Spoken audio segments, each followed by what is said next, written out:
You just press play on the Last Breath Huntcast, home of the HUNTROVERSY. We're here to entertain, educate, and engage. And in case you didn't know, you only live once. But if you do it right, once is enough. Don't waste it.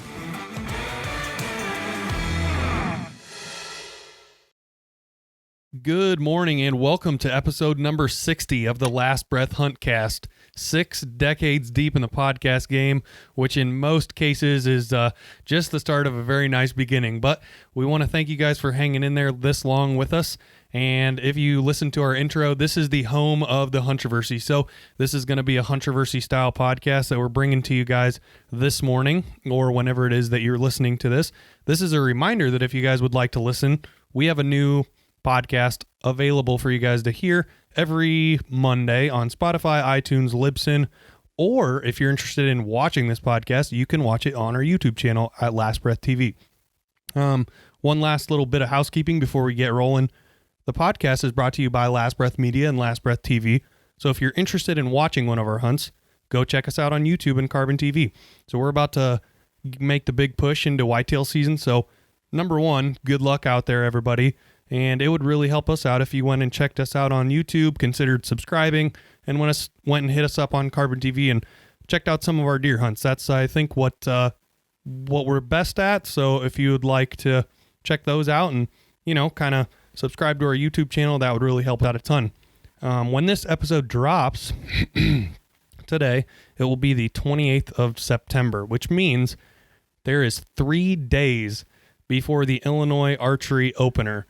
So that is great timing. We want to wish you guys good luck because at the end of the week and this weekend, we're all going to be hunting. So that's pretty awesome.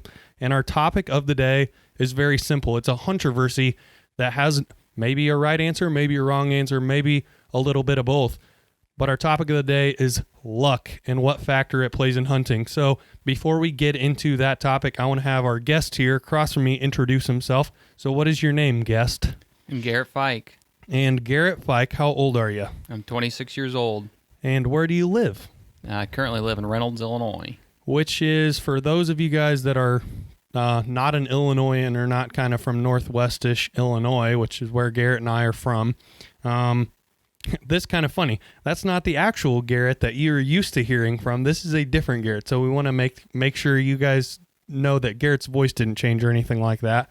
But Reynolds, Illinois is kind of, what would that be, north central Mercer County, or would it be more northeast Mercer County?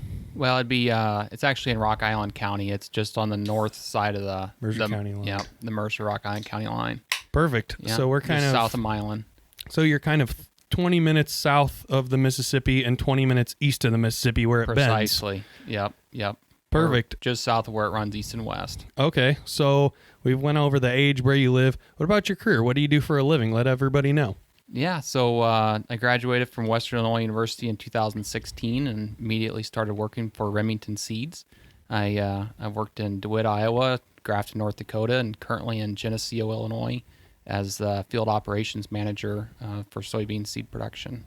Gotcha. So you went to college for ag studies? It was ag business. What's the name of the person that goes out? Agronomy? Yep. Is that a thing? Yeah, an agronomist. What does an agronomist do? So it's crop and soil sciences, which is what my minor's in. Oh, cool. Yep. So how much of that do you get into on a daily basis, like when you're working? Quite a bit. Quite a bit? Day. Yeah, it's a portion of my job. So okay. Kind of my job's part sales, part agronomist, part management. Yeah. So you're like a jack of all trades in the seed world. Well, yeah, that kind of it comes with the job. Okay. You can't pick beer for this next question, but whiskey or vodka? Whiskey. What kind of whiskey? Jack Daniels, probably. Jack Daniels, probably. I'm sure a lot of listeners agree with you on that one. Jack Daniels it's pretty damn good. Every time I'm like off Busch Light or not drinking a Leinenkugels when I'm feeling fancy or something like that, I'll get a nice Jack Jack and Coke going. And yeah, it doesn't happen too often for me. I typically stick with the Busch Light. Yeah, it's same hard here. to beat. So we touched on this a little bit earlier, Garrett, but our topic tonight is luck and how much of it comes into play when hunting. So before we get into luck, I'm going to do some rapid fire with you here. Sure. You just told me lucky or skilled. So I've got 8 different hunters that I have jotted down here, and I'm just going to read a sentence, and you just tell me your gut reaction, lucky or skilled. You ready to rock? I'm ready. Okay. Guy number 1. A guy who killed a buck every year for 3 years in a row with a compound. Skilled. Okay. A guy who killed a booner every 5 years for his 30-year hunting career. It's a little tougher. It's a little tougher. I would still say skill. Okay. A bow hunter that has shot a mid-120s on public for 3 years in a row. You just want gut feeling. Yep. I mean, it kind of depends on geography. I mean, Yeah. skill. Okay. A hunter that kills a big buck every other season, and by big, I mean 150s. It could be with a compound or with a gun. Skill. Okay. A hunter who kills a buck on the first day of their 10-day rutcation. It depends on what led into it, but that's probably pretty lucky. Okay. A hunter who has killed 1 200-inch buck and 9 130-inch bucks. Lucky on the 200. A hunter who has killed 4 deer over 160 in the last 10 seasons. Skill. Okay. Now that we've got that out of the way and we're in your brain's kind of coursing in that kind of mindset, luck versus skill, we're going to get into the actual question. So what's your first impression of this question? Do you believe, and this is outside of hunting, do you believe in luck and like karma and making your own luck, etc. in life? What's your stance on that? I definitely believe there's an element of luck in life. I think you can create your own luck, but it is a factor. Sure. What about karma? Do you believe in karma? I don't know if I buy into karma. I don't buy into karma. Really? What makes you not buy into karma versus luck? Well, I guess when I think of karma, I think of, if you do something bad here, you're going to get some bad karma back the other way. And I don't know if it necessarily works like that. There's a lot of people out there that do a lot of good things, and they don't always necessarily get good things to happen back to them, and vice versa. Fair enough. That's a good point. I've got a buddy that I teach with that he's probably the best person that I know. I respect him highly, and he lost a son about 7 or 8 years ago to cancer, and I do not believe in karma in that case. I think I want to believe in karma. I want to believe that if you're a good person, that good things will happen to you, and if you're a bad person, the same. But it's hard. It's hard, especially, because everybody knows somebody like that I just talked about that's just a saint of a person, or just a shining example of what a human being should be, that just has occasionally got crapped on, and crapped on hard. Oh, definitely. So I kind of understand what you mean by that. But let's get into hunting now. Do you think that hunting, in your opinion, is more based on luck or skill? There's definitely an element of both, but ultimately, I think through the skills you can create your own luck, but you can't outrun the luck. Sure. So you're saying basically, eventually, at some point or another, the luck will run out. The luck will catch up to you. Precisely. Yeah. Okay. Have there been any instances in your hunting career in which you think luck has played a big factor? Like I said, I think there's an element of luck in every harvest that I've made. Mm-hmm. But there's definitely some hunts that I feel that I've been luckier than others. Sure. And there's a hunt that I am reminded of is one that happened in 2014, and I killed a really nice deer that I rattled in, and that dude came in with wind to his tail the whole way in, and that's just something that doesn't typically happen. I felt like I got lucky in that instance, and he came across a wide open field and didn't even try to get downwind of me. Got lucky. Yeah. 9 times out of 10, he's getting downwind, and he didn't. And he just rolled right in, and you whacked him. Yeah, that time that's how it worked out. Jesus. Okay. It doesn't work. Like I said, that's the only. That it doesn't always work like that, but definitely got lucky on that deer. Yeah. Lucky for him. Yeah, unlucky for him, super lucky for you. So that deer's hanging out at home somewhere at your house, I'm guessing, on a wall or Yeah, he is. somehow. Yep. Cool. What about this? So I do as well as you. I think that luck it can play a role. And every time I think of luck, I think of the same scenario. You remember the old jury DVDs that you used to watch when you were growing up and a little kid? Oh yeah. So Garrett, he went and bought a bunch of those when he was like 16, 17, like Jury Whitetail Madness. I want to say like volumes 1 through like 8. He has, and we used to watch those all the time during hunting season. Now, when you think Mark and Terry Drury, in my opinion, probably the best whitetail hunters are some of arguably the best whitetail hunters on the planet, right? Right. And it was this hunt, and I'll never forget it. The time was right. It was like 4-ish, 5-ish o'clock. It was like the going's getting good. And if you ever watched the Drury's hunt, in late October is when it was. They're on a green food source, that they strongly believe in. And the field is just loading up with deer. Just probably 30 deer. Like most whitetail hunters' dreams, right? Most people dream of looking at a food plot and seeing like 30, 40, 50 deer in front of them, like Drury status, Lukoski status, stuff like that. And then out of nowhere, Wade, which is the cameraman, you can just like see him whip the camera, and then there's these dogs that run into frame. And the neighbor's dogs run all of the deer out of the food plot.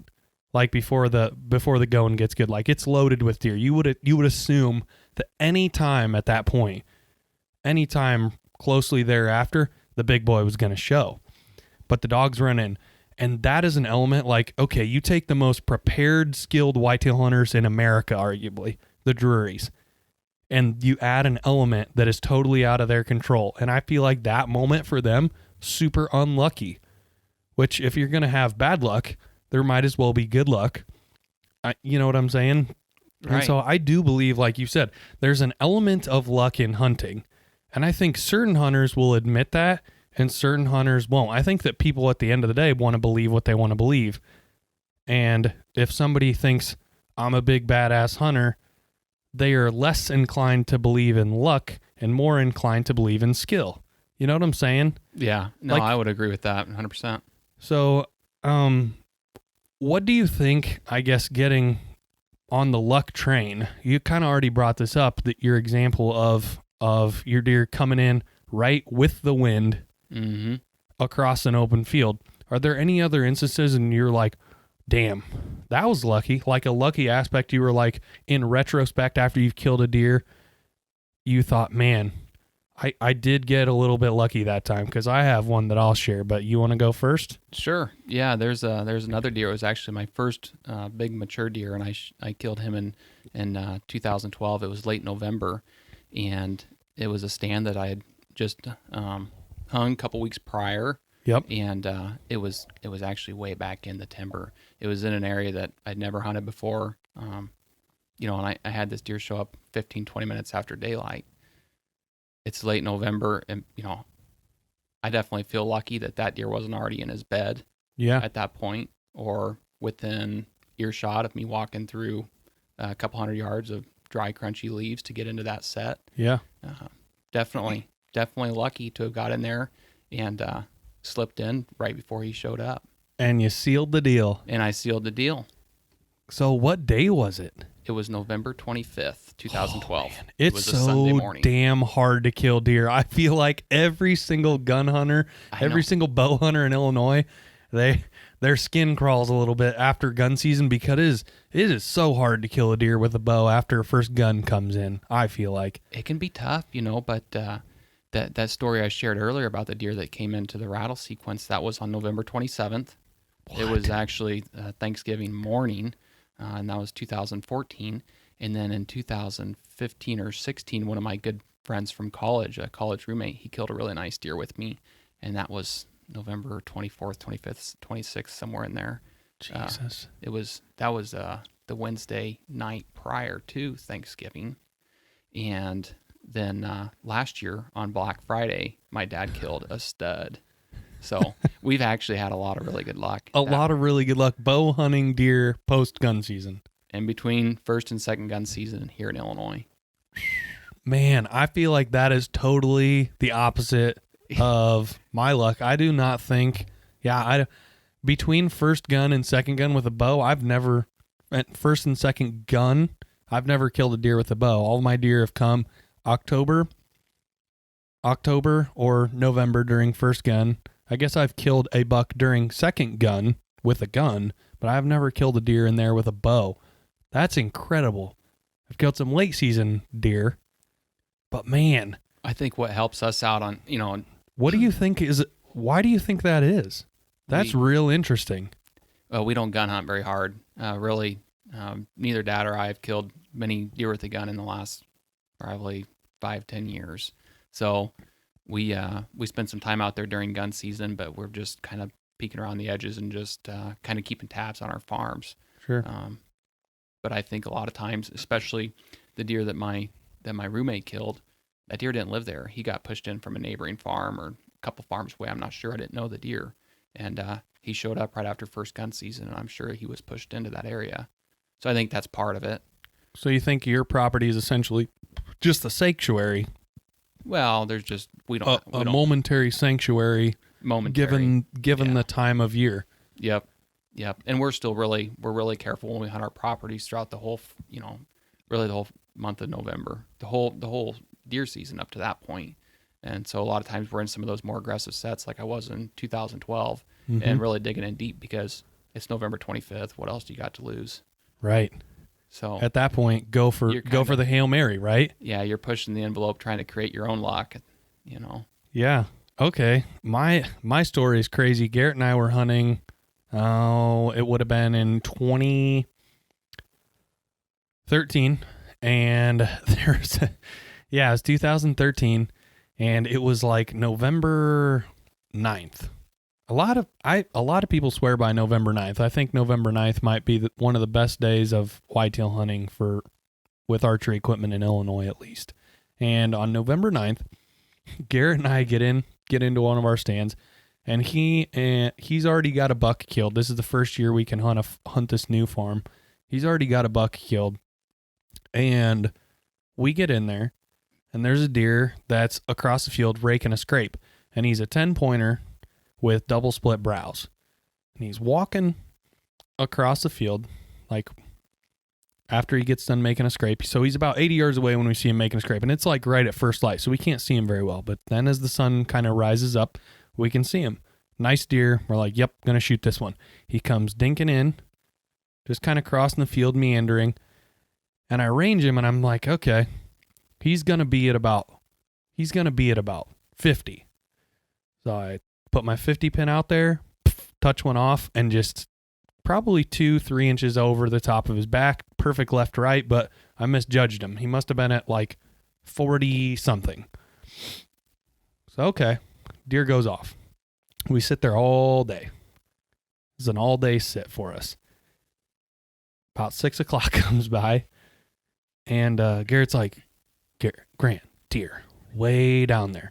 So at this bottleneck of this food plot that we have, probably 250 yards away, see this deer, rattle, grunt, comes in to 20 yards, shoot him. Same deer. After being missed in the morning, he did a huge loop, came to 20 yards again on a rattling sequence to 20 yards of the tree that he got shot at from that morning. Shoot him. Runs off.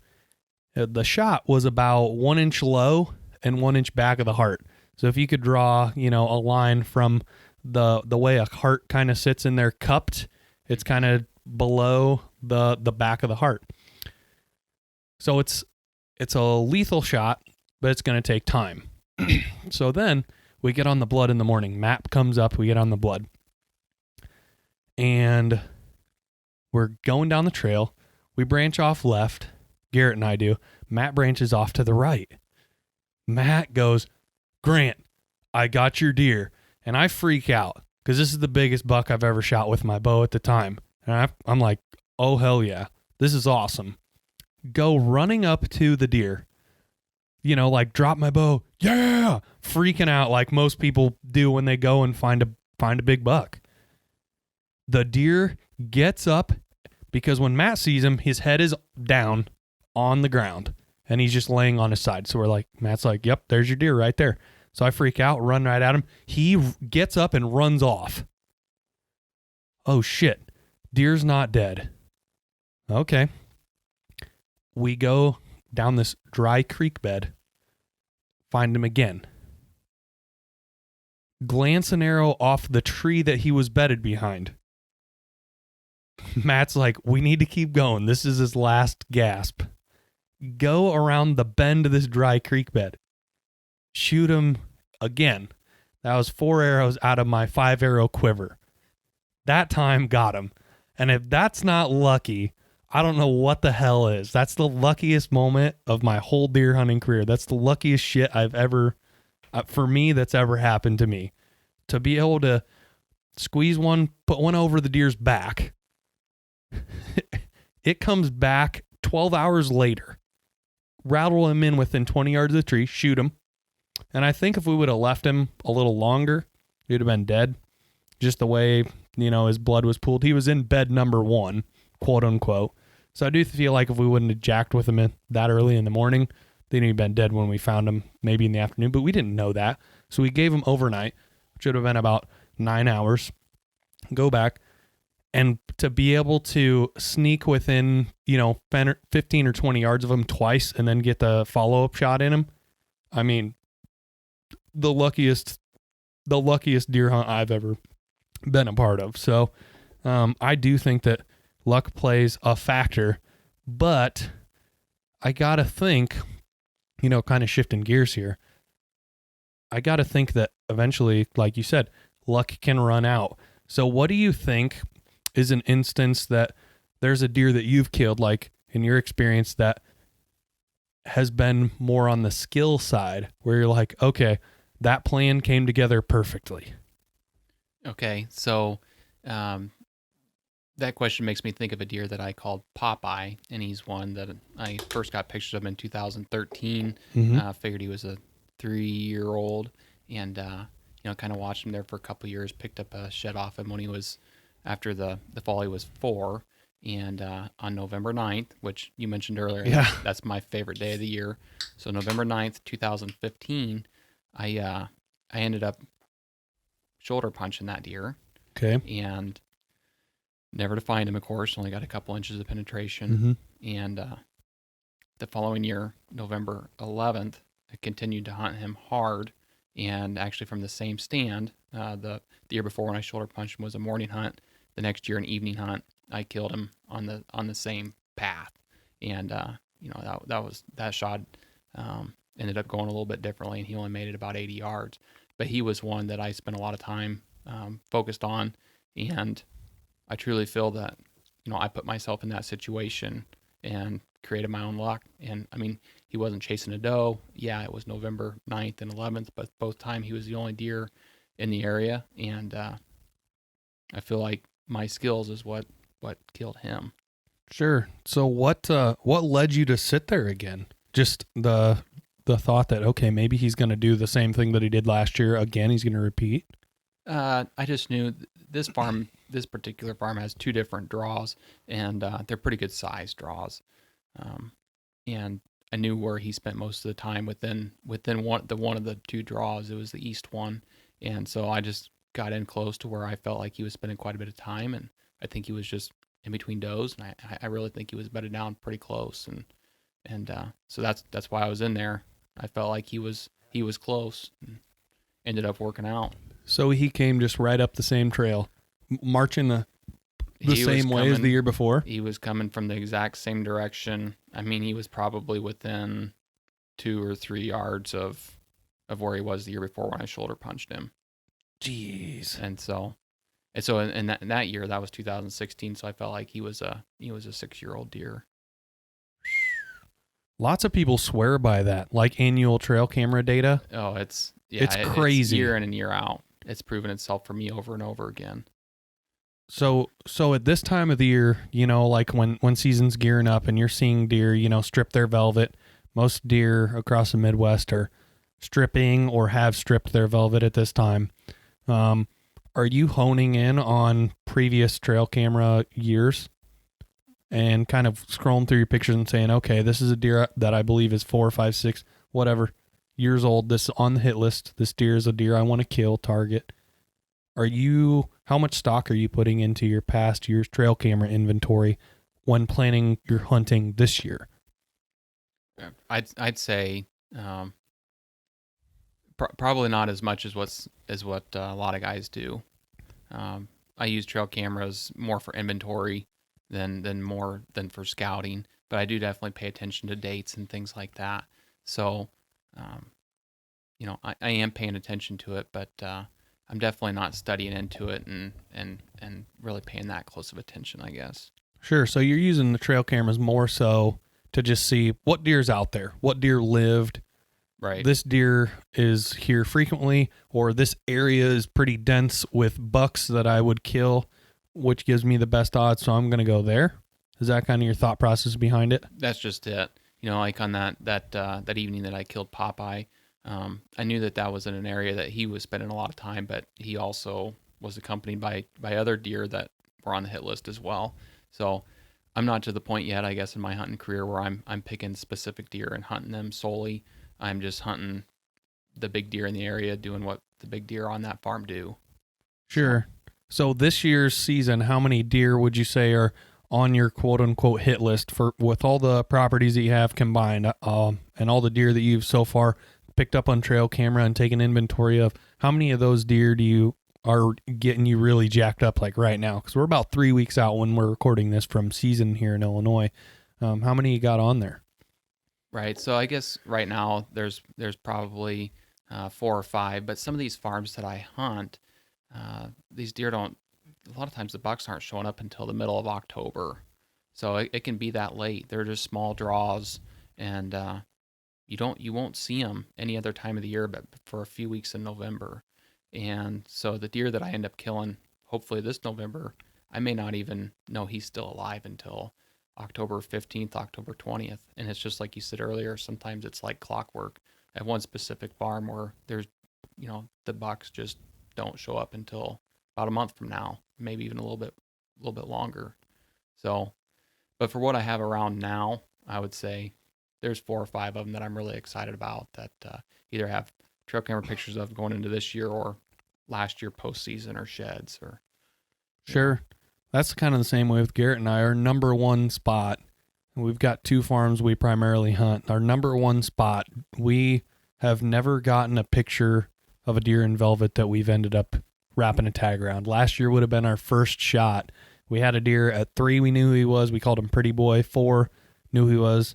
And last year he would have been 5, and he was a monster. And like that EHD hit our farm, which that's another thing getting in on, this particular topic. Like that's highly unlucky.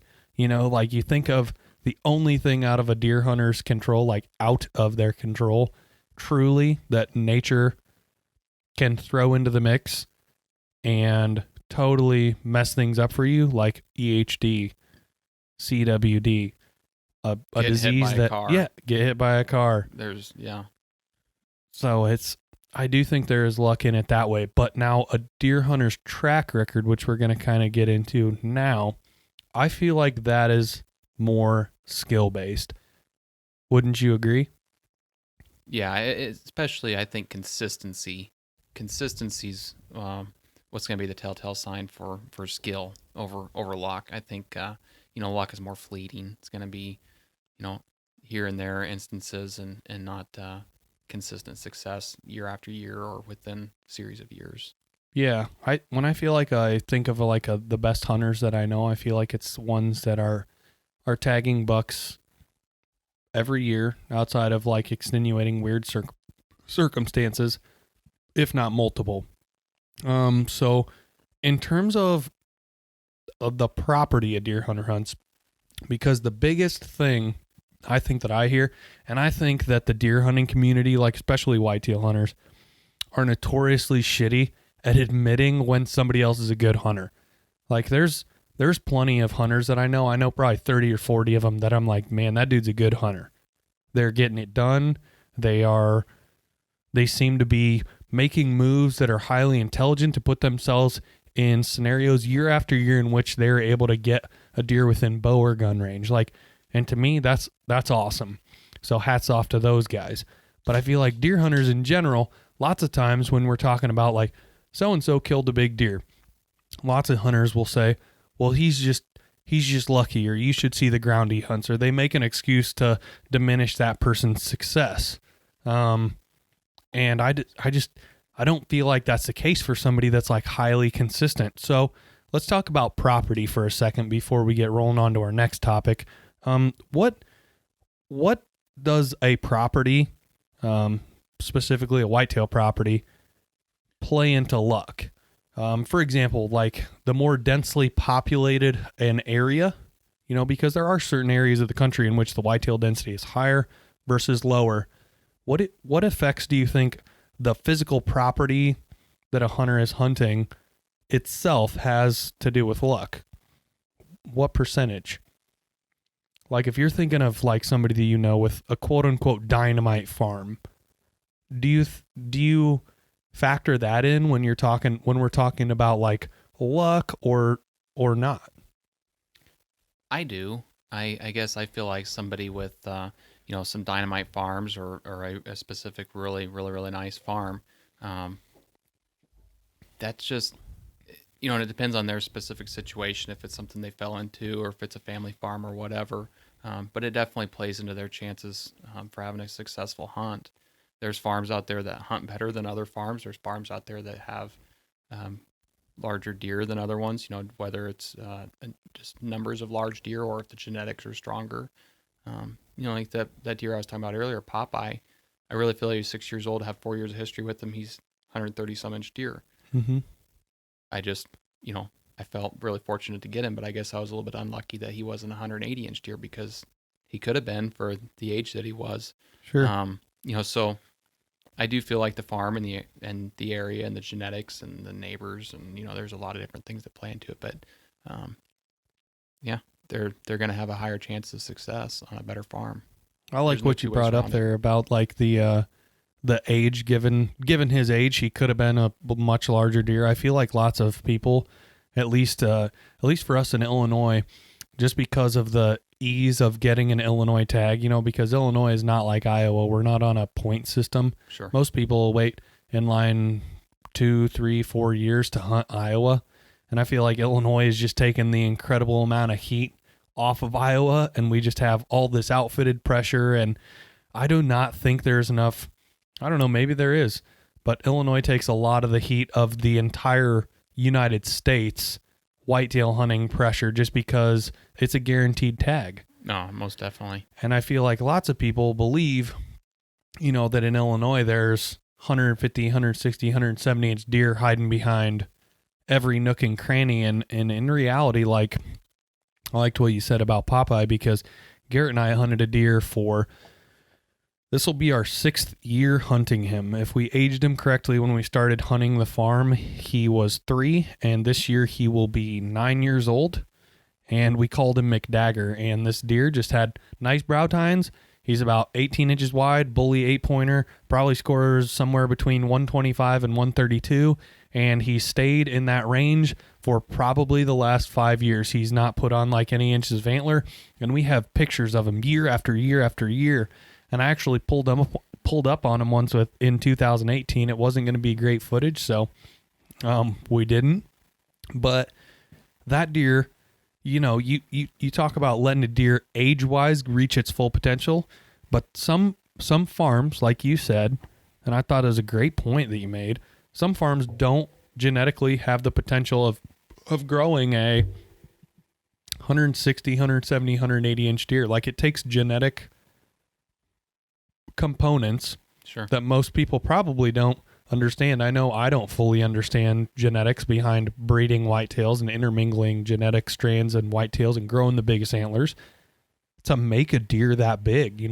Just because you lay off of a 3-year-old till he's 6 does not mean, even in a big buck state like Illinois and Iowa and Kansas, it does not mean that they're automatically just going to be a booner. No, definitely not. I guess my feelings are that the average, I would consider a deer fully mature at 5 years old around here, going to be 150-ish inches. I think is really, really fair. Yeah. And so I'm an age guy, definitely more so over inches.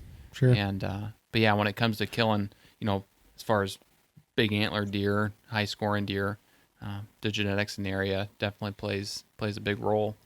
Sure. So do you think that like when you're taking into consideration like luck, or you're thinking about somebody who you'd more so weigh in on as being lucky rather than skilled, quote unquote, how much of a factor do you think it is, like with the property that they're hunting?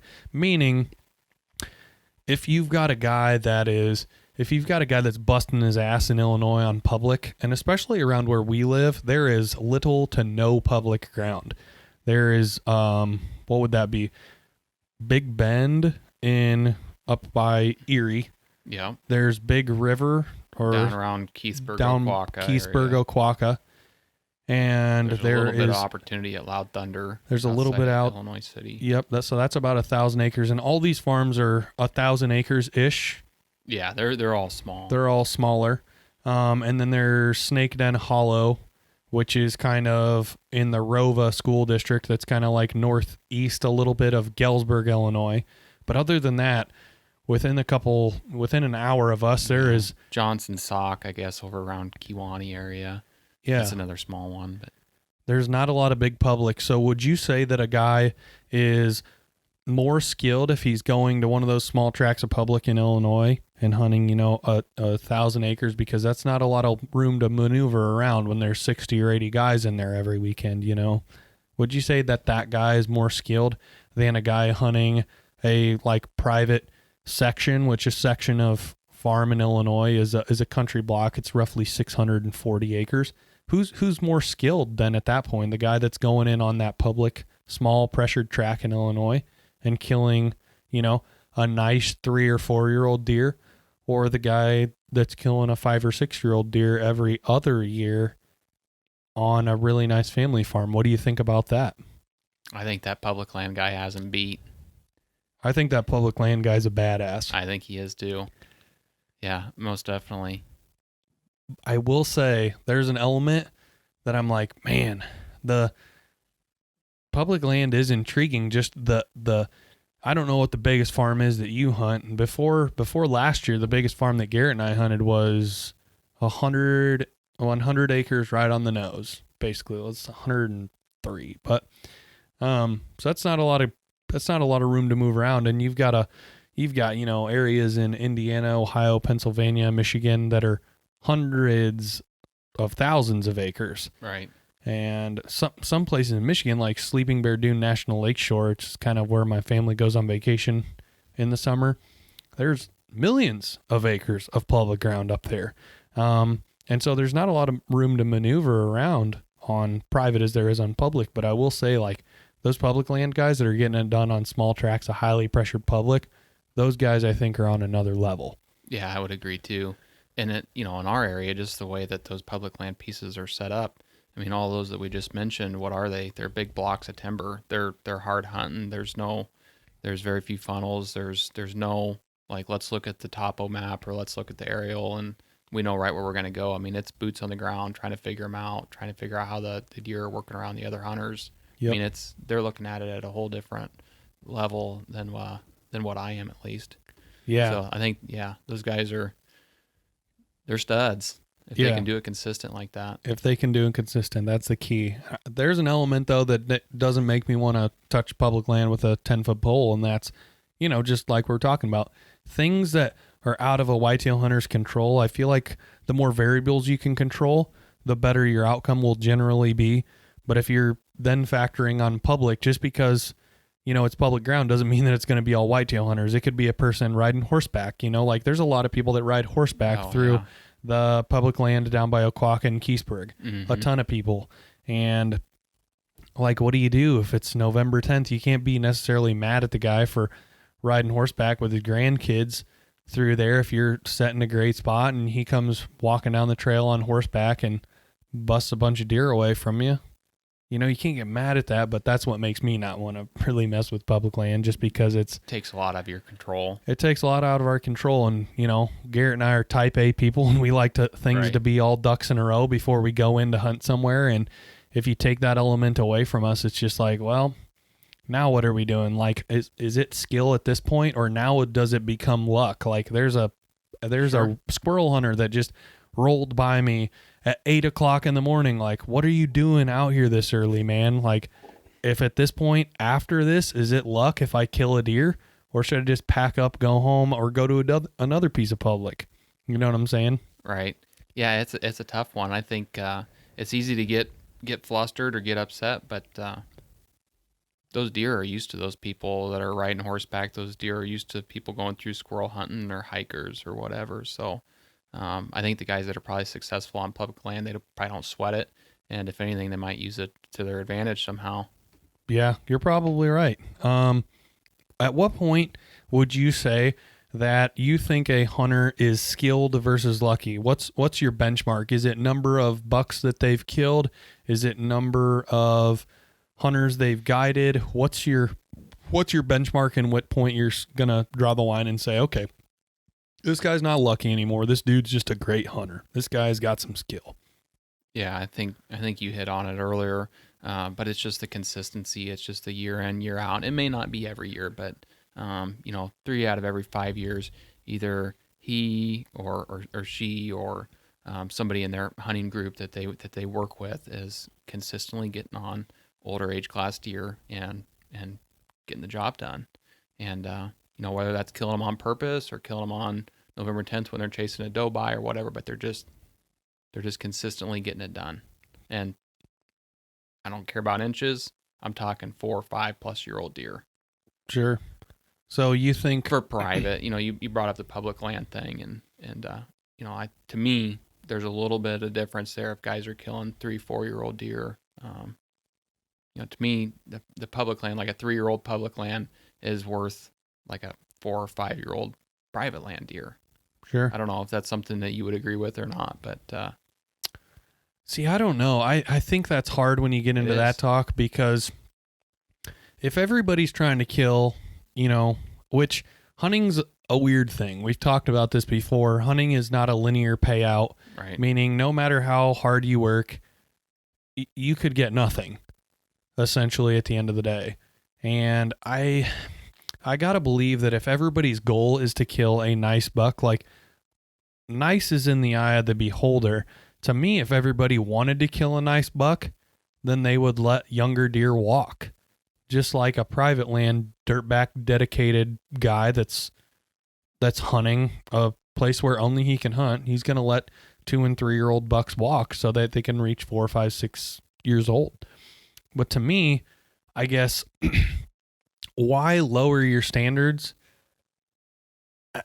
That's the hard argument that I have in my head all the time with, like, the public land craze that's just sweeping the nation right now. It's like, okay, so you've got guys going on deer drives on public and banging down 2 and 3 year old deer.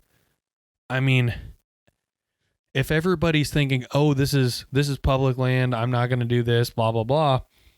Now, I do have some friends from the Whitetail Legacy podcast that they hunt public because the biggest deer that they find are on public. And they're just going to go wherever the big deer are. If there's a big deer on private, they're going to ditch public. And if there's a big deer on public, they're going to ditch the private, which this year they're going after a huge deer. He's super wide. If I had to, I would assume that this year, based on the video of him that they have of him last year, this deer is going to be like a booner on public and just super wide, super heavy, great buck. But my thought is if everybody on the public land train kind of band together and just said, okay, this could be just as good as private ground. Let's just kind of manage the exact same way. Let's let these 2 and 3 year old deer live. Let's not kill them so that they can grow up. But I do you think it's a little funny that we're talking about this? Like, the fact that that a 2 or 3 year old deer, like you just said, is worth like a 4 or 5 year old deer on private. Like, isn't that kind of messed up? It is. Yeah. I mean, at what point do we, I don't know. I guess that's why I like hunting private ground, because I have more things in my control. Sure. That Garrett and I can manipulate and do to add to the health of our deer and grow bigger deer. But I don't know. I feel like if the public land hunters just came together and were like, hey, let's everybody shoot what you want to shoot, but let's try to go towards this goal. You know, like Michigan a couple of years ago added on an antler point restriction. It's got to be like at least 3 points on one side, and the incredible like gains that they've made in their Michigan DNR have been awesome, just because people aren't banging down, you know, forkies and small basket rack bucks as often anymore. In that state, they don't grow as big of bucks as us, and the amount of public land pressure on Michigan is 10, 20 times the amount that it is here in Illinois, just because they have the amount of public to go to, you know. But I don't know. That's a tough. It is. It's a tough one. But, you know, when you're competing against, I think you mentioned the numbers earlier, 60 to 80 people, and that we're just throwing that number out there. If you can kill a 4+ year old deer when you're competing against 60 to 80 guys, that's worth more than killing a 4+ year old deer when it's just you on, you know, a couple 300 acres. And to me, it's you know, there's just no two ways around it. Yeah, I would think that guy, the public land guy that can kill a 4-year-old every year or 5-year-old deer every year, like the big public land bucks. We're not talking the nice public land. We're talking a mature public land buck. That's worth I think more. That dude's the biggest badass in deer hunting, and there's not very many of them. No, there's not. There's probably more of them. I'm thoroughly convinced that there's probably more of them than what you know about. Yeah. But the guys that are consistently getting it done year in and year out on these public land pieces, they're local guys, or they know those public land farms or those parks intimately, and they're scooping up sheds. They got a lot of intel on deer in the area, and they're not saying a word. Yeah, they're just not. There's a guy that brings a nice buck out of Loud Thunder down to Easy Living almost religiously every year, and I think 2 years ago, I think he killed like 167 incher out there. And I mean, for a public land deer that anybody has the opportunity to hunt, like 167 inch deer is a big deer by most people's standards, and on public land, that's a freaking giant. Exactly. So that dude's a badass. I would agree. A bad mamma jamma. So kudos to all you guys out there ripping up public and getting it done on mature deer. But I would say that, you know, for those guys, I would think that skill is more of an element than luck that are doing that. Yeah. Like when I see somebody like that, I'm like, that dude's skilled. That is a good hunter. Especially when they're doing it consistently. Yes. So what do you think in terms of consistency? What do you think is kind of a benchmark that you're like, do you think it's 2 years in a row? Do you think it's 3 years in a row? You mentioned earlier, like 3 years out of 5. Do you think Hank's whining out there? I hear him. He probably wants in. He's sad. You want to let him in? Yeah. All right. Oh, it's okay, buddy. No, Mom I think will be home soon. To me, I think 1 out of 3. I think 1 out of every 3 years is a good benchmark. Sure. 1 out of every 3 years of killing a nice target buck that somebody wanted to kill. Yes. That's probably fair. I mean, that's a good number. I think I think there are people that are like consistent, and then I think beyond consistent, there's like a seldom few, like the 1% of deer hunters that are absolutely filthy rock stars of deer hunting. And outside of like the hunting media community, what I mean by that is like people that hunt for a living. Like I don't necessarily count those people, just because think of how many more opportunities just with the time. Right. You know, that's the biggest equalizer in hunting is time. Most people that take a 2, 3, 4 week rutcation or take 20 personal days during deer season are probably going to have an opportunity at least in November, time. But like, you know, like the most successful deer hunter that I know of is Matt. So I've been friends with Matt Bartlett for about 8 years. And out of those 8 years, he has bucked out 6 times. like killed 2 bucks in Illinois 6 times out of 8 years. And out of the 6 times, 4 have been with a bow. So he's bucked out before first gun season with a bow. And that's freaking incredible. Yes. Like, yeah, definitely. He's getting it done. Like, hats off to Matt. Like, that's a person that I'm looking at that's like, wow, that dude's a freaking rock star hunter. But I think that's a good benchmark. Like, 1 out of every 3 years, if you can get it done with a bow or a gun on a deer that you set your sights on, I would agree with you. I think that's I'm talking the average pretty guy. Successful. You know, not everybody has the luxury of taking that rutcation, whether it's you know, a week or the 3 weeks, or maybe it's just a couple Fridays. You know, not everybody has that. They're not afforded that luxury. So I feel 1 out of every 3 years is, I think that's a good number to shoot for. Yeah. I mean, to me, that makes somebody consistent. Yeah, I mean, if you think of that as in terms of the lifetime of a hunter, I think lots of people that we know that hunt started about, 15, I think, is a fair average number. Mm-hmm. I know some people that started hunting when they were like 11. I know some people that started hunting when they were like 20. But I think 15 is right in there. And so if you hunt for 50 years to the point where you're like 65, or if you hunt for 60 years to the point where you're 75, which 75 is a fair number for a gun. I don't think you're going to be rocking 70 pounds back when you're 75 anymore, but I think you can still get out there and gun hunt or muzzleloader hunt. Oh yeah. I don't know. Like, when I think of, I can't think of too many people that have 10 plus deer either on their wall or like big Euros hanging out in their shed, or even just skull capped or whatever, you know, and say that they're, 50, 60, 70 plus years old. Mm-hmm. They should have, if they're consistent every third year, in 30 years, they should have 10. And I don't know too many guys that hit that benchmark.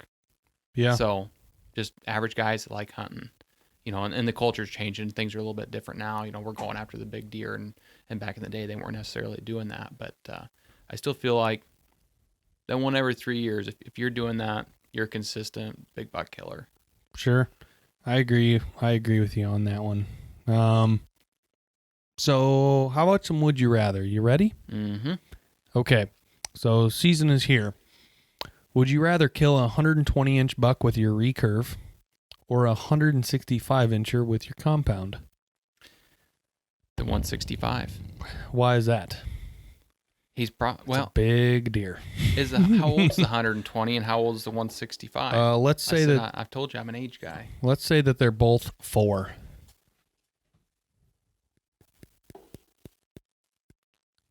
165. Yeah. Yeah. Just more bone, prettier to look at on the wall. Yeah. Yeah. Fair enough.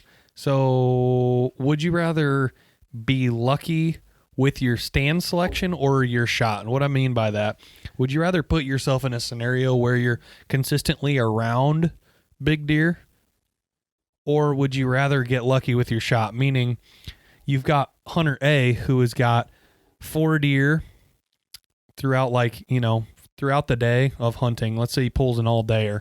He's got 4 deer in that time frame within 80 yards of his stand that are shooters.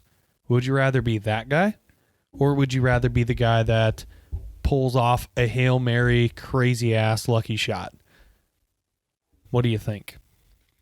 Would you rather be a lucky shooter or a lucky with your stand location? I guess I don't shoot the Hail Mary shot. So I take it more at the angle that, I've got burned a couple times on shots that I feel like if they could have been placed an inch or 2 in a different direction, the outcome would have been different. And losing the deer. I'd rather be the guy that gets lucky on a shot. And I'm not saying I'm not taking any Hail Mary shots. I'm taking conservative shots, but I'd rather get lucky on placement than be lucky on stand selection. Okay. Would you rather hunt without rattle antlers or without a grunt tube in November? You forget one at the house. Which one would you rather forget, the rattle antlers or the grunt tube? Rattle antlers. You'd rather forget the rattle antlers? Definitely. Yeah? Why is that? That deer I spoke of earlier is the only mature deer I've ever rattled in. Jeez. I don't rattle often, though, so it's not really fair. I I bet I can count on one hand how many times I called last year, whether it was with a grunt tube or rattle antlers. I just don't call. So you're more of the, I'm going to be a ghost out here. I'm a ghost out there. The only reason I even rattled at that deer is because he was a couple 100 yards away, 200-300 yards away, and he was either out of my life for the day, potentially forever, or grunt tube's not going to touch him. He isn't going to hear it from that far. Rattle antlers is all I have, and I always carry them just for that instance. But I rarely blind call. Sure. Like pretty much never. Wow. That is polar opposite from Garrett and I. We set a timer and rip them every 30 minutes, man. Yeah. Just rattle, rattle, rattle, rattle. And we've rattled in a shitload of deer. I know. That's crazy. Yeah, You hardly ever rattle. I don't rattle.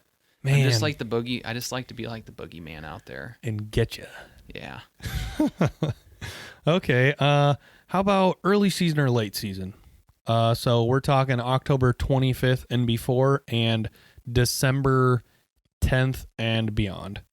Would you rather take early season or late season hunting? Early. Early. Why is that? I think if you're in that middle October time frame when you catch that first really good hard cold front that comes through, 15, 20 degree temp change, that's killer. And it's for me specifically, I don't have farms that I'm able to plant a whole lot of food plots on. Yep. So I don't have the food. So the late season doesn't work as well for me. So I'd rather take a good hard cold front in the middle of October than freezing my tail off in late December. Over a empty corner bean field with little to no food in it. Yeah, that's the worst. Garrett and I sometimes, I think this was crazy. So the coldest hunt that I've ever been on, it was my junior year of college. Jesse, if you're listening, you'll remember this one. So it was my junior year of college, and it was the coldest day in Illinois history with the wind chill at that point. Last year, topped it. Remember that cold polar vortex crap that happened in Illinois? It was like negative 60 or something degrees outside. Yeah. Well, it was negative 42 degrees with the wind chill that day.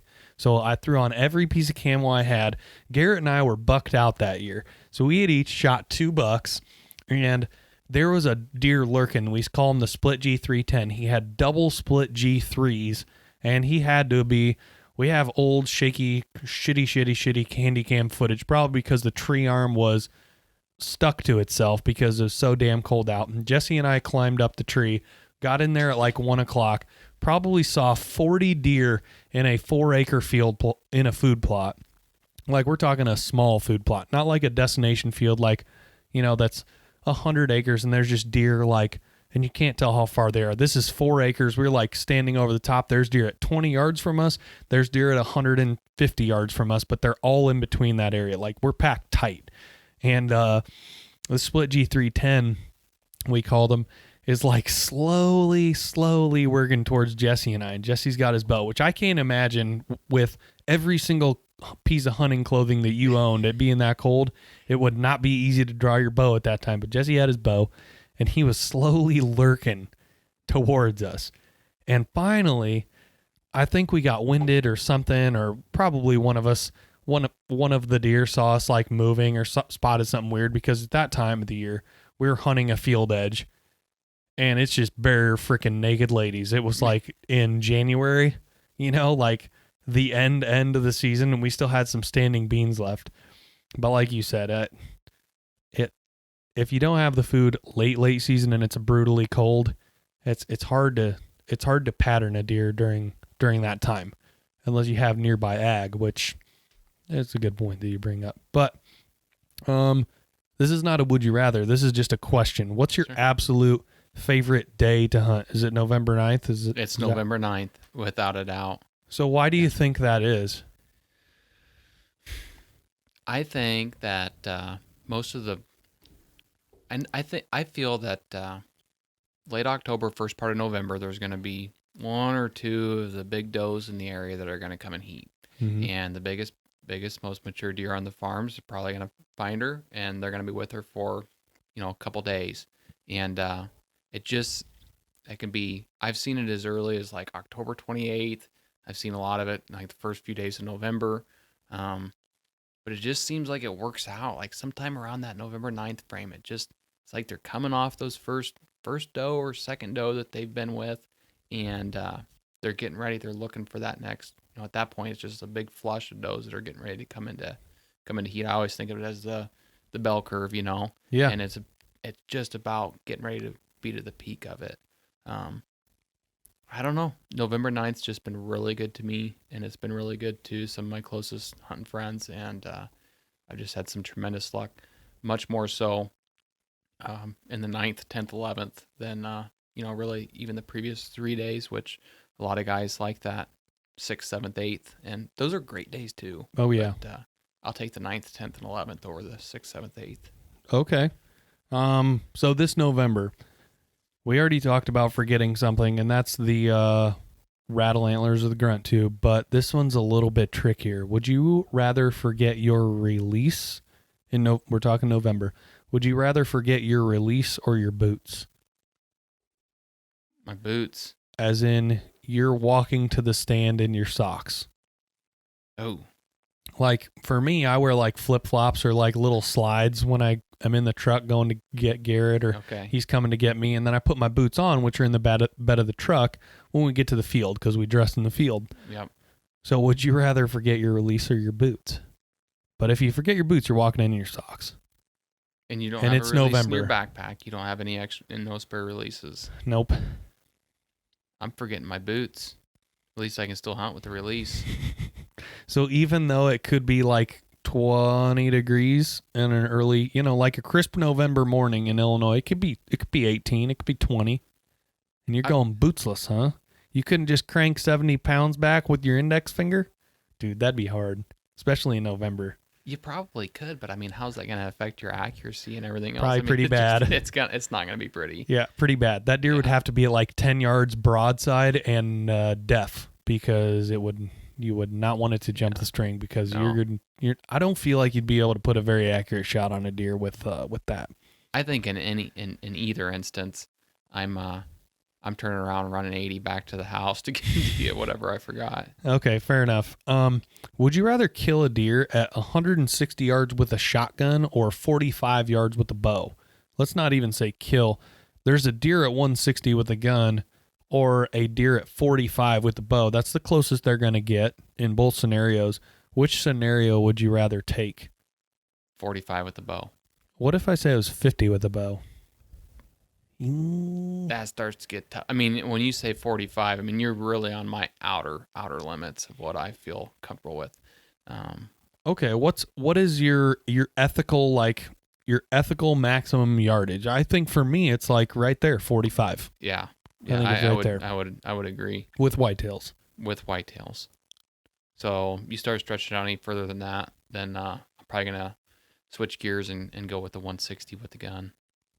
Okay, fair enough. I would say that too. I think if you told me it was any amount above 50, then I'm probably not going to shoot with, unless it's the perfect scenario in which there's a deer that's at a low 50 mark and he's feeding, and there is 0 deer that are alert out in the food plot. The wind's in our favor, and the deer are very, very calm. And I know I'm not going to get, if I do get one, it's going to be a fairly minimal string jump. But fair enough. Yeah, that's probably where I would end up. How about this one? Eat deer sausage or deer jerky? Jerky. Really? Yeah. Do you make your own jerky? Make my own jerky. I'm not a big. I like deer sausage, but I don't eat near as much of that as I do the jerky. Okay. What seasoning do you put on your deer jerky? Do you home make your seasoning, or do you get one of those like pre-made little kits that you can buy? I get the pre-made ones, and I've had really good luck with the LEM. Jerky mixes, and I like the cracked black pepper. Oh yeah, that's definitely my favorite one. But I've made quite a bit of it, and I've used a lot of the different seasoning options, and everybody has their favorite.